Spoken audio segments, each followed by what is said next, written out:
दोस्तों नमस्कार। मैं गोविंद आपके लिए फिर लाया हूँ एक छोटी सी प्यारी कहानी मुंशी प्रेमचंद जी की लिखी बेटों वाली विधवा। पंडित अयोध्यानाथ का देहांत हुआ तो सबने कहा ईश्वर आदमी को ऐसी ही मौत दे। 4 जवान बेटे थे, एक लड़की। चारों लड़कों के विवाह हो चुके थे, केवल लड़की कुंवारी थी। संपत्ति भी काफी छोड़ी थी, एक पक्का मकान, 2 बगीचे, कई हजार के गहने और 20,000 नगद। विधवा फूलमती को शौक तो हुआ और कई दिन तक बेहाल पड़ी रही, लेकिन जवान बेटों को सामने देखकर उसे ढांढस हुआ। चारों लड़के एक से एक सुशील, चारों बहुएं एक से एक बढ़ के आज्ञाकारिणी। जब वो रात को लेटती तो चारों बारी बारी से उसके पांव दबाती। वो स्नान करके उठती तो उसकी साड़ी छांटती। सारा घर उसके इशारे पे चलता था। बड़ा लड़का कामता एक दफ्तर में 50 रुपए पर नौकर था। छोटा उमानाथ डॉक्टरी पास कर चुका था और कहीं औषधालय खोलने की फिक्र में था। तीसरा दयानाथ बीए में फेल हो गया था और पत्रिकाओं में लेख लिखकर कुछ न कुछ कमा लेता था। चौथा सीतानाथ चारों में सबसे कुशाग्र बुद्धि और होनहार था और अब की साल बीए प्रथम श्रेणी में पास करके एमए की तैयारी में लगा हुआ था। किसी लड़के में वो दुर्व्यसन, वो छैलापन, वो लुटाऊपन न था जो माता पिता को जलाता और कुल मर्यादा को डुबाता। फूलमती घर की मालकिन थी। गौ की कुंजियां बड़ी बहू के पास रहती थीं। बुढ़िया में वो अधिकार प्रेम न था जो वृद्ध जनों को कटु और क्लहशील बना दिया करता है। किंतु उसकी इच्छा के बिना कोई बालक मिठाई तक नहीं मांग सकता था। उधर संध्या हो गई थी। पंडित जी को मरे आज 12वां दिन था। कल तेरही है, ब्रह्म भोज होगा। बिरादरी के लोग निमंत्रित होंगे। उसकी तैयारियां हो रही थीं। फूलमती अपनी कोठरी में बैठी देख रही थी। पल्लेदार बोरे में आटा लाकर रख रहे हैं, घी के टीन आ रहे हैं, साग भाजी के टोकरे, शक्कर की बोरियां, दही के मटके चले आ रहे हैं। महापात्र के लिए दान की चीजें लाई गईं। बर्तन, कपड़े, पलंग, बिछावन, छाता, जूता, झड़ियां, लालटेन आदि। किंतु फूलमती को कोई चीज नहीं दिखाई गई। नियमानुसार ये सब सामान उसके पास आना चाहिए था। वो प्रत्येक वस्तु को देखती, उसे पसंद करती, उसकी मात्रा में कमी बेसी का फैसला करती। तब इन चीजों को भंडारे में रखा जाता। क्यों उसे दिखाने और उसकी राय लेने की जरूरत नहीं समझी गई। अच्छा, वो आटा 3 ही बोरी क्यों आया? उसने तो 5 बोरों के लिए कहा था। घी भी 5 ही कनस्तर है, उसने तो 10 कनस्तर मंगवाए थे। इसी तरह साग भाजी, शक्कर, दही आदि में भी कमी की गई होगी। किसी ने उसके हुक्म में हस्तक्षेप किया। जब उसने एक बात तय कर दी, तब किसे उसको घटाने बढ़ाने का अधिकार है? आज 40 वर्षों से घर के प्रत्येक मामले में फूलमती की बात सर्वमान्य थी। उसने 100 कहा तो 100 खर्च किए, 1 कहा तो 1। किसी ने मीन मेघ न की।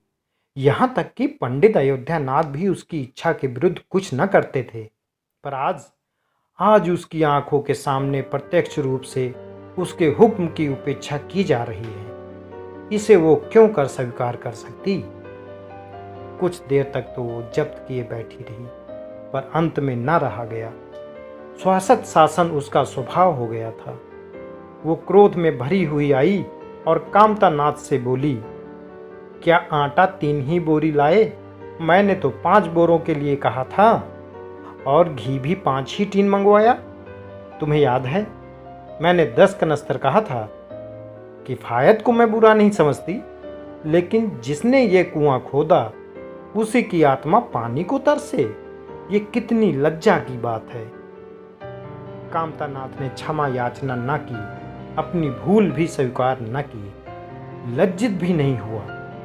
1 मिनट तो विद्रोह भाव से खड़ा रहा, फिर बोला, हम लोगों की सलाह 3 ही बोरे की हुई और 3 बोरे के लिए 5 टीन घी काफी था। इसी हिसाब से और चीजें भी कम कर दी गई हैं। फूलमती उग्र होकर बोली, किसकी राय से आटा कम किया गया? हम लोगों की राय से। तो मेरी राय कोई चीज नहीं है? है क्यों नहीं, लेकिन अपना हानि लाभ तो हम समझते हैं। फूलमती हक्की बक्की होकर उसका मुंह ताकने लगी। इस वाक्य का आज से उसकी समझ में न आया। अपना हानि लाभ? अपने घर में हानि लाभ की जिम्मेदार वो आप है। दूसरों को चाहे वो उसके पेट के जन्मे पुत्र ही क्यों ना हो, उसके कामों में हस्तक्षेप करने का क्या अधिकार? ये लौंडा तो इस ढिठाई से जवाब दे रहा है मानो घर उसी का है, उसी ने मर मर कर गिस्ती जोड़ी है। मैं तो गैर हूं, जरा इसकी हैंकड़ी तो देखो। उसने तमतमाए हुए मुंह से कहा, मेरी हान लाभ के जिम्मेदार तुम नहीं हो। मुझे अख्तियार है, जो उचित समझूं वो करूं। अभी जाकर 2 बोरा आटा और 5 टीन घी और लाओ, और आगे के लिए खबरदार, जो किसी ने मेरी बात काटी। अपने विचार में उसने काफी तंबीह कर दी थी। शायद इतनी कठोरता अनावश्यक थी। उसे अपनी उग्रता पर खेद हुआ। लड़के ही तो हैं, समझे होंगे कुछ किफायत करनी चाहिए। मुझसे इसलिए न पूछा होगा कि अम्मा तो खुद हर एक काम में किफायत करती हैं। अगर इन्हें मालूम होता कि इस काम में मैं किफायत पसंद न करूंगी, तो कभी इन्हें मेरी उपेक्षा करने का साहस न होता। यद्यपि कामतानाथ अब भी उसी जगह खड़ा हुआ था, और उसकी भावभंगी से ऐसा ज्ञात होता था कि इस आज्ञा का पालन करने के लिए वो बहुत उत्सुक नहीं। पर फूलमती निश्चिंत होकर अपनी कोठरी में चली गई। इतनी तंबीह पर भी किसी को अवज्ञा करने की सामर्थ्य हो सकती है, इसकी संभावना का ध्यान भी उसे जरा न आया। पर ज्यों-ज्यों समय बीतने लगा, उस पर यह हकीकत खुलने लगी कि इस घर में अब उसकी वो हैसियत नहीं रही जो 10-12 दिन पहले थी। संबंधियों के यहां से न्योते में शक्कर, मिठाई, दही, अचार आदि आ रहे थे। बड़ी बहू इन वस्तुओं को स्वाभिमानी भाव से संभाल संभाल कर रख रही। कोई भी उससे पूछने नहीं आता। बिरादरी के लोग जो कुछ पूछते, कामतानाथ से या बड़ी बहू से। कामतानाथ कहाँ का बड़ा इंतजामकार है। रात दिन भांग पिए पड़ा रहता है, किसी तरह रो धोकर दफ्तर चला जाता है। उसमें भी महीने में 15 नागे से कम नहीं होते। वो तो कहो साहब पंडित जी का लिहाज करता है, नहीं अब तक कभी का निकाल देता। और बड़ी बहू जैसे फूहड़ औरत भला इन सब बातों को क्या समझेगी। अपने कपड़े लत्ते तक तो जतन से रख नहीं सकती, चली है गृहस्थी चलाने। भद्द होगी और क्या। सब मिलकर कुल की नाक कटवाएंगे। वक्त पर कोई ना कोई चीज कम हो ही जाएगी। इन कामों के लिए बड़ा अनुभव चाहिए। कोई चीज तो इतनी बन जाएगी कि मारी मारी फिरेगी, कोई चीज इतनी कम बनेगी कि किसी पत्तल में पहुंचेगी, किसी में नहीं। आखिर इन सबों को हो क्या गया है। अच्छा बहू तिजोरी क्यों खोल रही है? वो मेरी आज्ञा के बिना तिजोरी खोलने वाली कौन होती है? कुंजी उसके पास है अवश्य, लेकिन जब तक मैं रुपए न निकलवाऊं तिजोरी नहीं खुलती। आज तो इस तरह खोल रही है मानो मैं कुछ हूं ही नहीं। ये मुझसे न बर्दाश्त होगा। वो झमक कर उठी और बहू के पास जाकर कठोर स्वर में बोली, तिजोरी क्यों खोलती हो बहू? मैंने तो खोलने के लिए नहीं कहा। बड़ी बहू ने निसंकोच भाव से उत्तर दिया, बाजार से सामान आया है तो दाम न दिया जाएगा। कौन सी चीज किस भाव में आई है और कितनी आई है ये मुझे कुछ नहीं मालूम। जब तक हिसाब किताब ना हो जाए रुपए कैसे दिए जाएं? हिसाब किताब सब हो गया है। किसने किया?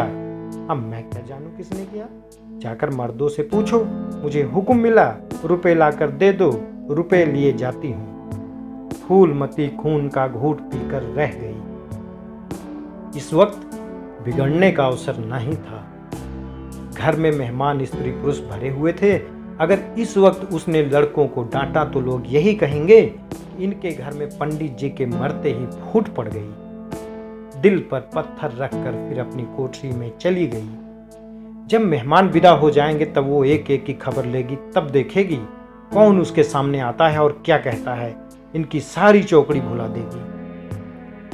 किंतु कोठरी में एकांत में भी वो निश्चिंत न बैठी थी। सारी परिस्थिति को गिद्ध दृष्टि से देख रही थी।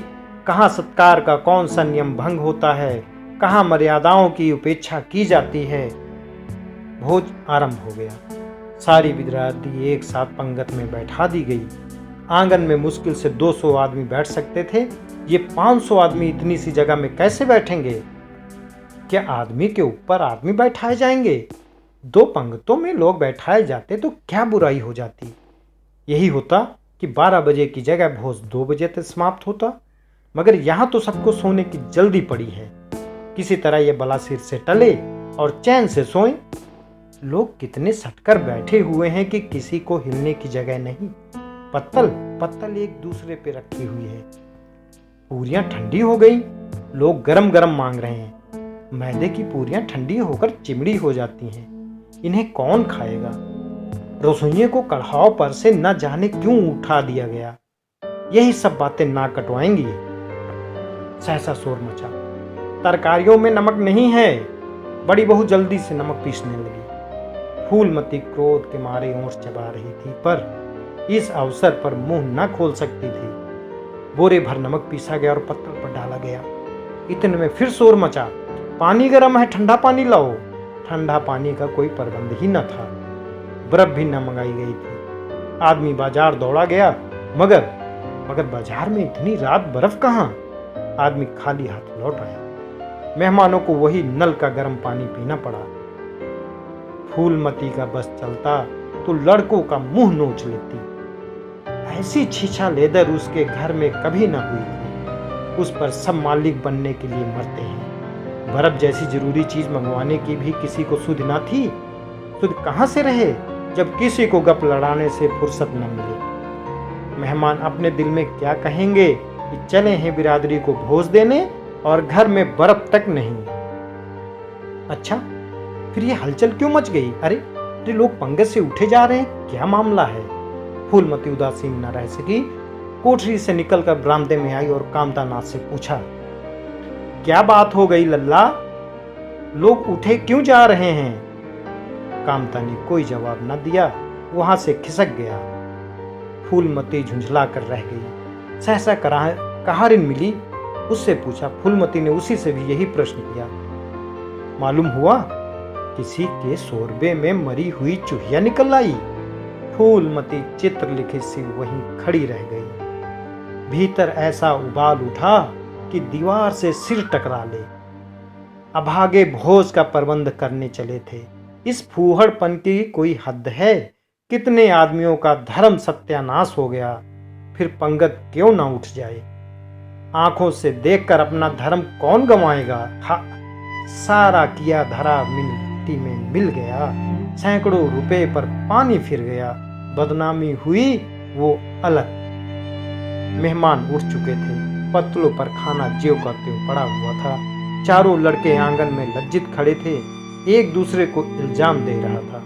बड़ी बहू अपनी देवरानियों पर बिगड़ रही थी। देवरानियां सारा दोष कुमुद के सिर डालती थीं। कुमुद खड़ी रो रही थी। उसी वक्त फूलमती झुल्लाकर आई और बोली, मुंह में कालिख लगी कि नहीं, या अभी कुछ कसर बाकी है? डूब मरो सब के सब चुल्लू भर पानी में। शहर में कहीं मुंह दिखाने लायक नहीं रहे। किसी लड़के ने जवाब न दिया। फूलमती और भी प्रचंड होकर बोली, तुम लोगों को क्या, किसी को शर्म हया तो है नहीं? आत्मा तो उनकी रो रही है जिन्होंने अपनी जिंदगी घर की मर्जाद बनाने में खराब कर दी। उनकी पवित्र आत्मा को तुमने यूं कलंकित किया। शहर में थुई थुई हो रही है। अब कोई तुम्हारे द्वार पर पेशाब करने तो आएगा नहीं। कामतानाथ कुछ देर तो चुपचाप खड़ा रहा, आखिर झुल्ला कर बोला, अच्छा अम्मा, अब चुप रहो अम्मा। भूल हुई, हम सब मानते हैं, बड़ी भयंकर भूल हुई, लेकिन अब क्या उसके लिए घर के प्राणियों को हलाल कर डालोगी?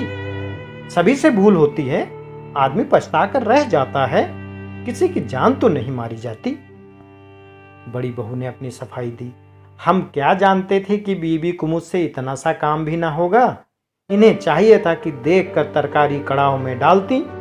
टोकरी उठाकर कढ़ाव में डाल दी, हमारा क्या दोष? कामतानाथ ने पत्नी को डांटा, इसमें ना कुमुद का कसूर है, न तुम्हारा न मेरा, संजोग की बात है। बदनामी भाग में लिखी थी वो हुई। इतने बड़े भोज में एक एक मुट्ठी तरकारी कढ़ाव में नहीं डाली जाती, टोकरे के टोकरे उड़ेल दिए जाते हैं। कभी कभी ऐसी दुर्घटना होती है, पर इसमें कैसी जग हंसाई और कैसी नाक कटाई। तुम खामखा जले पर नमक छिड़कती हो। फूलमती ने दांत पीस कर कहा, शर्माते तो हो नहीं, उल्टे और बिहाई की बातें करते हो। कामतानाथ ने निसंकोच होकर कहा, शर्माऊं क्यों? किसी की चोरी की है? चीनी में चीटे और आटे में घुन ये नहीं देखे जाते। पहले हमारी निगाह न पड़ी, बस यही बात बिगड़ गई। नहीं तो चुपके से चूहिया निकाल कर फेंक देते, किसी को खबर भी ना होती। फूलमती ने चकित होकर कहा, क्या क्या कहता है? मरी चूहिया खिलाकर सबका धर्म बिगाड़ देता? कामता हंसकर बोला, क्या पुराने जमाने की बात करती हो अम्मा? अरे इतने से धर्म नहीं जाता। ये धर्मात्मा लोग जो पत्तल पर से उठ गए हैं, इनमें से कौन है जो भेड़ बकरी का मांस न खाता हो? तालाब के कछुए और घेंघे तक किसी से बचते नहीं। जरा सी चूहिया में क्या रखा? फूलमती को ऐसा प्रतीत हुआ कि अब परलय आने में बहुत देर नहीं है। जब पढ़े लिखे आदमियों के मन में ऐसी अधार्मिक भाव आने लगे, तो फिर धर्म की भावना ही रक्षा भगवान करे। अपना समूह लेकर चली गई। दोस्तों, भाग 1 यहीं समाप्त होता है। मैं फिर अपनी अगली वीडियो में भाग 2 की कहानी लेके आऊँगा। प्लीज़ कहानी अच्छी लगी तो कमेंट बॉक्स में ज़रूर बताइएगा। हाँ दोस्तों, सब्सक्राइब करना मत भूलिए, ताकि मेरी हर कहानी आप तक सबसे पहले पहुँचे। दोस्तों, इजाज़त दीजिए। नमस्कार।